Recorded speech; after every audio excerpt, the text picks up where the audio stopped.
What's good, everybody? Corbino here with our monthly Thank God It's Wednesdays. And yes, they are supposed to be out the first Wednesday of every month, but because I didn't get to record any of this during December like I would normally do, because, you know, holidays and whatnot and all that busyness. First comic we'll talk about is Ninja Turtles number 77. This issue starts off with the Triceratons, you know, being ambushed by Bishop and his people, and they retreat down into the sewers or the subway system or something like that because they gotta retreat. That's it. And one of them's like, "Oh, we're running away." No, we're retreating, and we're fighting to live another day or something like that. Living to fight another day, however that saying goes. Anyways, and the turtles find them down the sewers and like, "Oh, thank God, friendly faces, turtles, what's going on here?"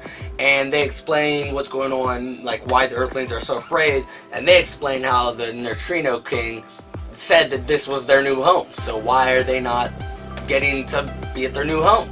And Master Splinter also meets up with Bishop and talks about how if they team up and work together, they'll take out the Triceratons. I really don't like what's been going on with Splinter ever since he took control of the Foot. Really, Splinter's he's a douche now. He really, oh my gosh. Either way, it's him talking about what him and Bishop can accomplish if they work together against the Triceratons. And I really don't like that. And the turtles it cuts back to the turtles hanging out with the Triceratons, and they're basically saying to them, it doesn't matter what you guys say about, you know, Earthlings and whatnot, because too many Triceratons have died over the years trying to get us back to our home. And so we're taking our home back, whether they want us or not. And then it cuts to the Triceratons taking the city. Next two issues we'll talk about together will be Worlds Collide Part 5 and Worlds Collide Part 6, or Avengers issue 674 and Champions issue 15. They've been crossing over, so we're going to talk about them. We saw the Avengers and Champions. They're trying to find the High Evolutionary, whatever his name is, and Viv has become a human. They're fighting against the clock to get theirs back, being safe and whatnot. But Viv finds what seems to be the High Evolutionary's daughter, I guess, and they're talking and blah blah blah blah blah. Anyways, and we got these three beasts. It's like a giant snake beast, a giant tiger beast, and a giant maybe like ox or something, fighting the Avengers and Champions, while Viv is talking to the High Evolutionary's daughter. They're talking it out, trying to figure it out, and she's like, "No, we're not your enemy." But then the Avengers and Champions show up and attack her, so she's like, "No, you lied to me. You are my enemy." And it's like, "No, you won't get away with this." And Viv has to stop this machine thing, and if she does, it would kill her. And how the issue ends is her blowing up or something, and it has them having a little funeral for her, and Vision having all these flashbacks, or maybe it was Viv that had all these flashbacks of her life. Yeah, it was definitely Viv. And it's like, it's honestly made me very sad because I really love her character, so I'm like, she better not be dead. And now we transition over to Part 6, or the Champions issue. And I'm gonna be real, I just realized I read them out of order. But either way, it doesn't matter, because I was a little confused why nothing was continuing from this. Anyways, so it shows that Viv is in some place with a High Evolutionary. It's like a field area, I don't know, either way, and they're talking about a bunch of different stuff. She's still human looking, she's like, "Am I dead?" etc, etc. And we got the Champions and the Avengers arguing about a lot of stuff, and Nova is ready to just quit. He's like, "I'm done with all this crap. Y'all, no, I'm just done. I'm done. Vision, he is heartbroken because he's lost his daughter, so he starts rebuilding his daughter. And Wasp tells him, "That's not going to be your same daughter. That's not going to be the same Viv. It won't be. You can't do this to her." He's doing everything he can to create her, but inside this magic death world or whatever, I don't know, where Viv and the High Evolutionary are, they're fighting, arguing about a bunch of crap.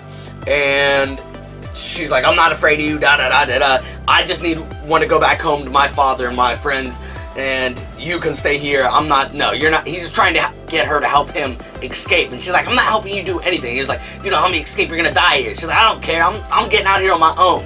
And then this giant goes, a big like explosion noise thing in the basement of Vision's house, or wherever they're at, and the Champions and Avengers, or no, the Avengers left and the Champions are just here with Wasp and Vision, and they come downstairs, and Wasp and Vision are shocked to see Viv, a robot version of her again, but there's a human version, and she's there next to each other, and they're like, "Dad, what happened?" And he's like, "Vivian?" And they're like, "Yes." And then it ends, and so now there's a human and a robot version of her, and I don't know where they're going from there.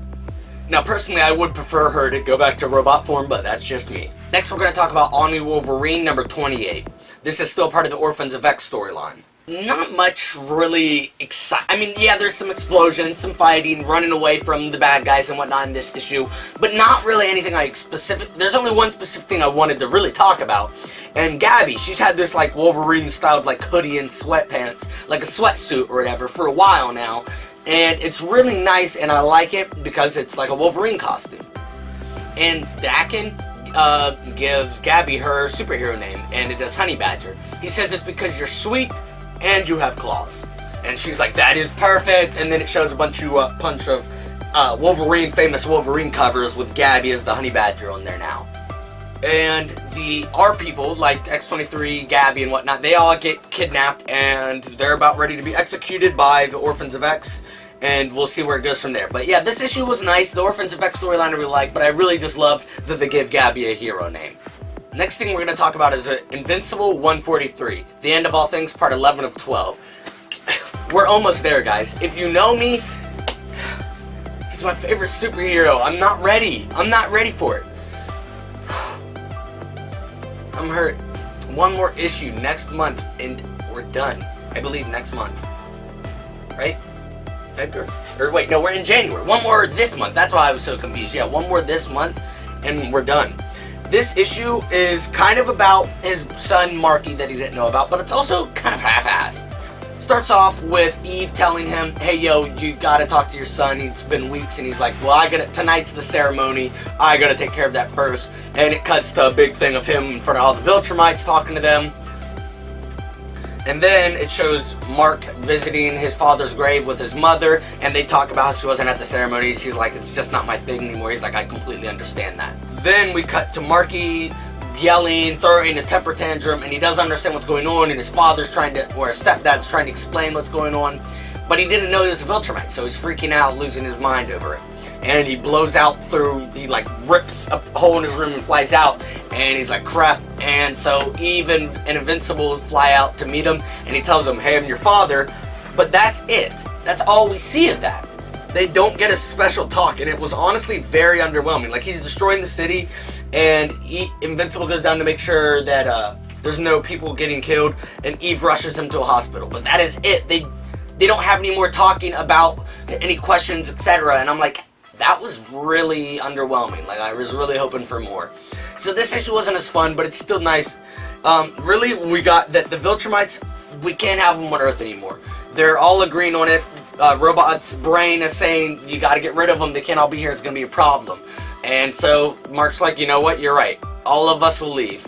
And so he gets all of them, they're all going into a giant ship, all their human families, whoever, all the viltrumites and the families are leaving.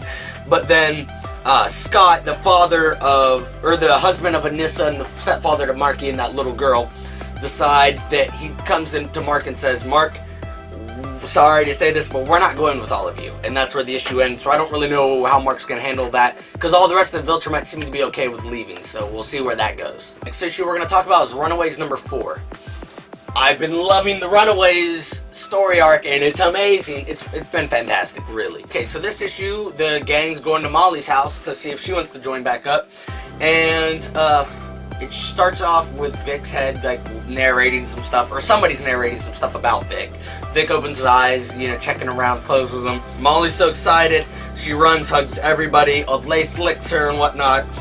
Her grandma invites them all in for some food or something. I think maybe like grilled cheese or some type of sandwich, and they're all hanging out. And I guess Molly's parents grew up together, like her grandma took in her dad or something. I don't remember exactly, but they're not siblings, and they fall in love. But also, I thought something was going on at the house where all the pictures were glowing, their eyes were glowing, but I think maybe that's just because they have those superpowers. I don't know.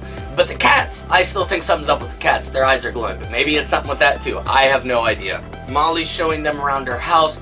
Chase, I believe, stayed downstairs, or he was taking something out to the van, and the grandma's going to talk to him a little bit. Molly says she doesn't want to leave. She enjoys being in school, so Gert gets upset and leaves, and Nico's like, wait, Gert. Nico's now just waiting in the house. Gert goes outside with Old Lace, I believe, and we have just Vic's head upstairs with Molly, And Molly realizes that he's alive, he's awake, and he's like, how'd you know? No, he's like, I saw you rolling your eyes at Chase earlier, and plus, you and me, we know each other, you know? We've always been close. I knew you weren't dead. I knew you were just faking it. And he's like, well, we gotta pretend for a little bit longer, okay? The grandma seems a little iffy, seems like she's up to something. She talked to Gert a little bit and was being a little weird. I don't know, maybe it's just the vibe I'm getting. And they're all just hanging out, and the issue ends fairly well. But then the kids are all saying their goodbyes to Molly, and they're saying they're gonna see her at her next soccer game. But then there's a cat in the background, and then it zooms in on her, and the cat's eyes are glowing. And I don't know what's going on with those eyes. And so that's a little creepy. But also, Gert said her and Old Lace are staying with Molly and her grandmother. So I don't like that. I don't know what's going on there. But we'll see. Runaways, they're doing really well bringing them back, and I love it. Next comic we're talking about is Marvel's 2-in-1, The Thing and the Human Torch, Fate of the Four, Part 1. Been really excited for this because it's bringing the Fantastic Four back. At the end of Marvel Legacy issue 1, it shows Ben Grimm and the Human Torch, and they're like, do they even remember us? And he's like, spoken like an idiot or something as always, I don't remember. And it's like, even if they don't remember us, they need us. That's all that matters. Spider-Man's worried about Human Torch and tells Ben that he seems like he's gonna kill himself. They've been separated for a while, and we know that the Richards family is up in space, or not space, dead, or in space, another universe, something or rather, after the Secret Wars event. We haven't seen them since. Human Torch was an Inhuman. The Thing was Guardians of the Galaxy explains that in this. And anyways, Ben goes to find Human Torch and says, I'm worried about you, dude. Are you trying to kill yourself? But he tells him, no, I'm not trying to kill myself. I think I'm losing my powers. I haven't been as hot as I once was with my fire, and I'm worried, so I'm trying to push myself to see if it'll still do well. And the Thing finds, Doom comes to the Thing and gives him some orb thing, and says it was in his will from Reed, and he stole it, but now he's righting his wrongs, because I guess he's been a good guy. He's been like a version of Iron Man or something lately. And it says, and he's like, we're still...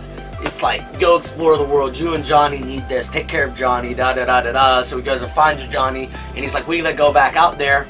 And he explains to Johnny, but he doesn't tell Johnny that we need to go explore like the hologram said. He says, they're still out there and we gotta find them. Which they are still out there somewhere, but he lied. He didn't know that. And then Doom's watching, and I was like, yes, lying, Ben, good for you, something like that. And so now you see that Doom is evil again. He's up to something, and I don't like that, but the issue was really good, and I love seeing Human Torch and the Thing back together again, and they're being Fantastic Four, not Guardians or Inhumans. So let's get the others back, and let's figure this out. Next we're going to talk about is Doomsday Clock number 2. First issue was really good. I talked about it last month, but it was very confusing to me, as you guys probably saw in the video. I explained that. And after Doomsday Clock concludes, I will do a full Doomsday Clock review and everything. This issue shows Marionette and the Mime shooting back up, and it keeps flashing back to a bank robbery they did years ago, and Dr. Manhattan showed sympathy on them. So that's why Ozymandias wants them, because he wants Dr. Manhattan to use them. He's gonna be like, oh, yo, sympathy on them, because he had something, but he doesn't know that he only showed sympathy because he saw that she was pregnant. Ozymandias, the new Rorschach, Babastus, and the Mime and Marionette, they all get in the Night Owl, or the Owl ship, or whatever the heck it's called, and they get zapped to the DC universe. And they're like, we gotta find them, and they realize this isn't the same world, because they thought it might be, but they realize it's not, because comic book characters from their world are real here. Time change, slight little things are different, and they're like, alright, we gotta figure out some stuff. And Ozymandias is like, alright, we'll cuff them here. He cuffs the Mime and Marionette back in the ship, and he's like, you and me, Rorschach, we're going after the 2 smartest people, we're gonna go meet with them. And Ozymandias says, I'm gonna go after the smartest person, and that's Lex Luthor. And that's awesome, because those two being, oh, yeah. And then he says, and you're going after Bruce Wayne, which is Batman, as we all know. Rorschach gets to Wayne Manor, and he finds some pancakes Alfred left for Bruce, and he eats them, and he's looking around, finds the clock that leads to the Batcave, goes down there, triggers an alarm. Batman hears the alarm, and he's like, uh-oh, I'm about to head there. Ozymandias is talking to Lex Luthor, explaining how smart he is, da-da-da-da-da, and Lex Luthor's like, you're not that smart, I would have been smart enough not to do the stuff you've done, etc., etc., and then a shot gets fired, and it shoots Lex Luthor, like, in this general area, and he falls to the ground. I assume he's not dead, let's hope he's not dead, because I figure he can do some nice story arcs. I don't really know him too well, but still, he's on the ground, and Ozymandias running around, and he says, last time you were the one coming after me, a voice says this, last time you're the one coming after me, and I was drunk. I won't be so stupid this time. And it's the comedian. Where's he been? How is he in the DC universe? Can't wait to find that out. So, it's gonna be awesome. And Rorschach's checking out the Batcave, and he's like, why does he have all these trophies? He's a psychopath. He's crazier than me. Like, he's keeping these trophies for sick things, da-da-da-da-da. And he turns around, and there's Batman looking right at him. And that's the end of Doomsday Clock number 2. So far out of the 2, it's my favorite issue. And if we're not counting all the issues that are built doing this whole Watchmen thing, Doomsday Clock, The Button, DC Rebirth, whatever, this is my favorite issue out of all of them that are connecting. It's really awesome, and I love it. Okay, final issue we're going to talk about is The Walking Dead 174. Negan's on his own after being kicked out of the communities, and he's out on his own, and he's talking about how he understands Lucille is not real, da-da-da-da-da. He shouldn't have treated her like that, or treated her as a real thing, and he starts talking to his wife now, not like, well, his dead wife, but he's buried the bat, he has a grave, he's visiting it, giving flowers. You see him just surviving, killing a few random walkers, you see him, you know, eating out of cans, etc., etc., and he finds this old barn with a baseball bat in it, and he's like, no, I do not need that. Leaves. Next day, he runs back, gets the bat, gets it wrapped in barbed wire, and you think, oh crap, he's back. And so Negan's now at his house wrapping this new baseball bat he found in barbed wire he found. And as he's doing that, Maggie pulls a gun on him from behind. Dante's outside, and he's like, do it. Seriously, kill me. I'm ready for it. I shouldn't have killed your husband. I believed that killing all these people was going to make things better. I see the error in my ways, whatever. If you need to kill me, then so be it. You need to do that. And Maggie's mad. She's like, I'm not falling for it. I'm not falling for your pity act, da-da-da-da-da. Seriously, stop telling me to kill you. And so she's like, no, I'm not going to kill him. And he, like, pulls the gun. And he's like, do it. And it's all this craziness. And she's like, I'm not going to do it. And I'm like, now Maggie's like, doesn't want to do it because Negan wants this. And you see that Maggie's really hurt because she's been wanting him dead forever. Negan is on his knees crying, and she leaves. She's like, he doesn't deserve that, or something like that. And she goes outside and kisses Dante for the first time. And he's like, and she's like, let's go home. And I'm like, uh-oh, Dante, I get it, boy, it's about time. The last 2 pages shows Negan finishing building his new Lucille, and then he burns it. He builds it and burns it. And I think that's finally showing that he is officially done with that life. That is it for December's Thank God It's Wednesday.